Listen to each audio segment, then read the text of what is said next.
Joyce, I want to start with you, and I want to begin with the deleted texts from the Secret Service. Why is it so important for the committee to get their hands on these text messages?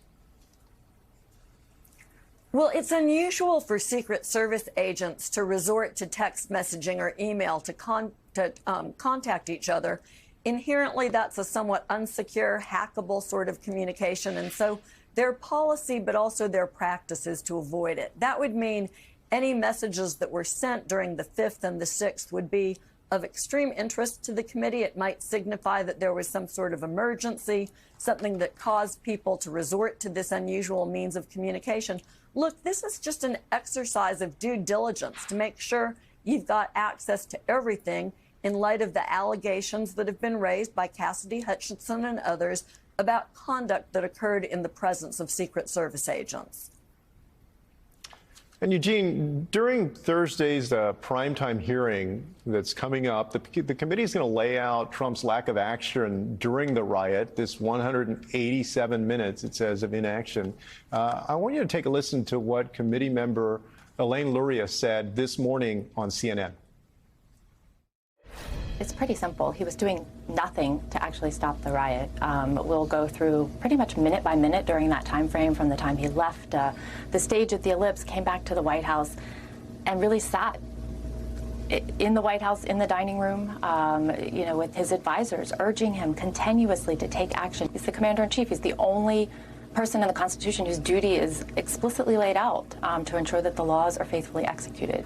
I look at it as a dereliction of duty. He didn't act. He had a duty to act.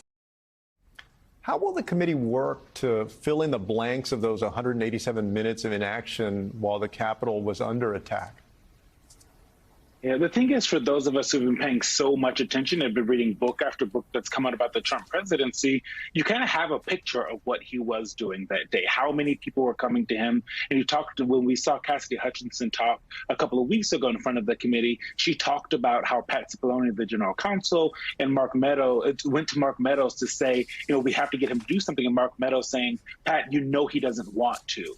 And so they are filling in these gaps to show what something that we all know, that President Trump didn't want to do anything that day because, one, he didn't think there was an issue, and it was based on a lot of the reporting, and he was so angry with Mike Pence and Republicans for not overturning the will of the voters. So tying together all of these loose ends, we'll probably hear more from Pat Cipollone, the counsel at the White House at the time, who they spoke to for 8 hours over a week ago. All of these things in this grand finale and prime time.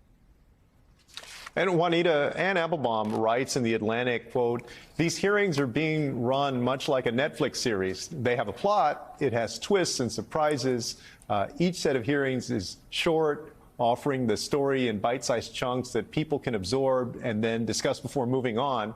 Bits of the story are sometimes leaked in advance on social media in order to get the audience's attention." Do you get a sense these hearings are connecting all of the dots and actually breaking through to voters?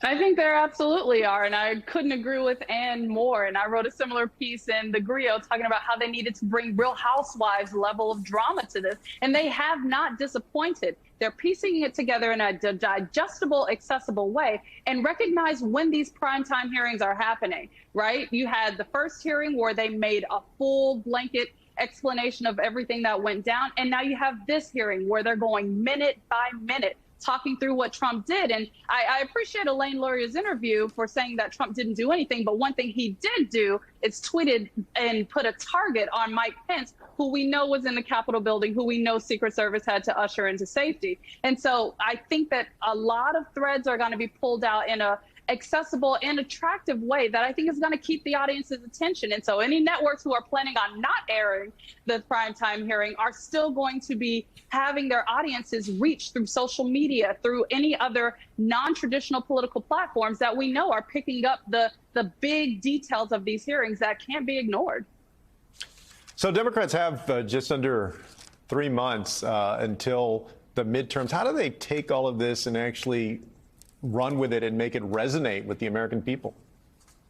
Continue to tell a story that Republicans do not present a viable or fit alternative to Democrats, right? Like they've made a clear picture from all of the extremist actions that we're seeing from Republicans, whether it's the elimination or erasure of basic cultural realities and truth of history, to everything that we're seeing about abortion bans across the country, and painting an explicit picture of the extremist nature of the Republican Party. And that's what the Democratic Party needs to continue to do going into the midterms, and adding in the findings from the Select Committee as part of that broader narrative that Republicans are unfit to lead the country.